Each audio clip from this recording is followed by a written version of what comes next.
అక్రమాస్తుల కేసులో YS Jagan 2013 September నుంచి బెయిల్పై ఉన్నారు. ఇప్పటికే ఈ కేసులో సిబిఐ ఛార్జ్షీట్ దాఖలు చేయడంతో పాటు అనుబంధ ఛార్జ్షీట్లు కూడా దాఖలు చేసింది. ప్రస్తుతం డిశ్చార్జ్ పిటిషన్లు కోర్టులో రోజువారీగా విచారణలో ఉన్నందున కేసులో కీలక నిందితుడైన జగన్ ప్రత్యక్ష విచారణకు హాజరవ్వడం అవసరమని సిబిఐ పేర్కొంది. ఆయన గత 6 సంవత్సరాలుగా కోర్టు మెట్లు ఎక్కలేదని కూడా సిబిఐ తన పిటిషన్లో పేర్కొంది. దీంతో నవంబర్ 21లోగా తప్పనిసరిగా వ్యక్తిగతంగా హాజరు కావాలని సిబిఐ కోర్టు ఆదేశించింది.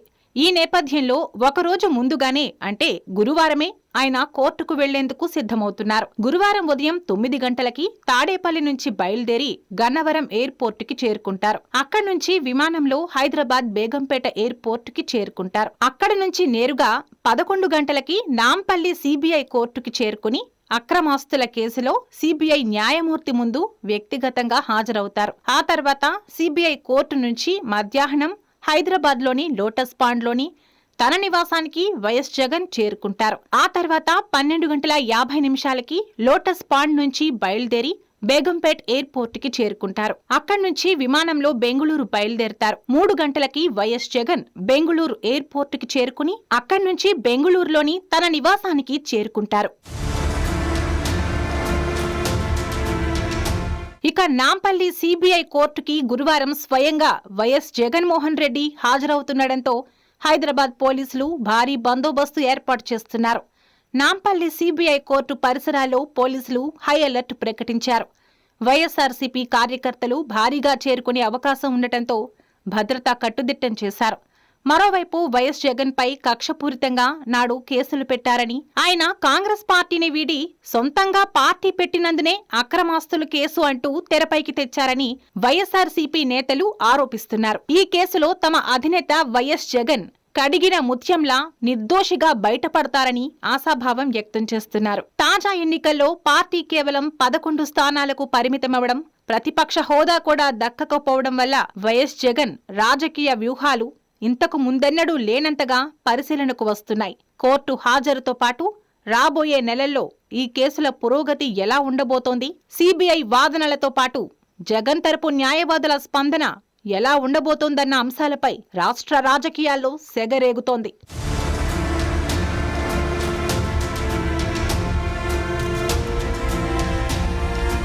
అక్రమాస్తుల కేసుల్లో సుదీర్ఘ విరామం తర్వాత వైఎస్ఆర్ కాంగ్రెస్ పార్టీ అధ్యక్షుడు మాజీ ముఖ్యమంత్రి వైఎస్ జగన్మోహన్ రెడ్డి మరోసారి న్యాయస్థానం ముందు హాజరు కానున్నారు.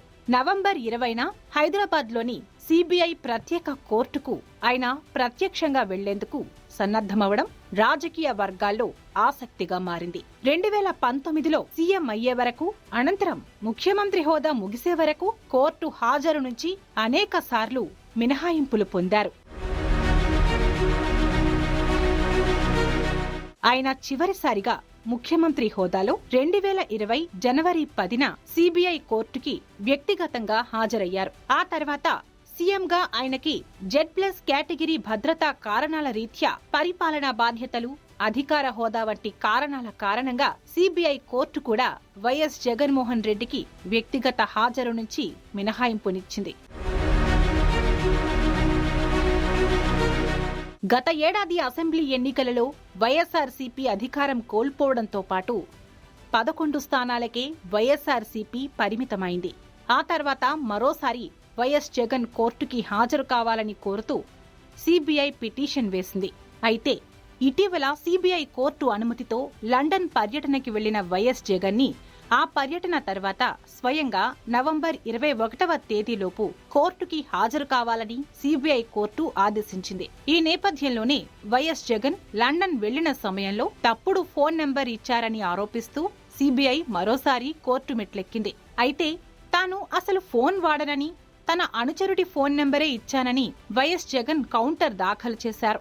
ఇక ఇదే సమయంలో భద్రతా కారణాల రీత్యా వ్యక్తిగత హాజరు నుంచి మినహాయించాలని కోర్టులో పిటిషన్ దాఖలు చేశారు. అయితే ఆ తర్వాత ఆ పిటిషన్ ని సైతం వైఎస్ జగన్ వెనక్కి తీసుకున్నారు. ఈ నెల 20న సిబిఐ కోర్టులో హాజరు కావాలని వైఎస్ జగన్ నిర్ణయించుకోవడంతోనే పిటిషన్ వెనక్కి తీసుకున్నట్లు తెలుస్తోంది.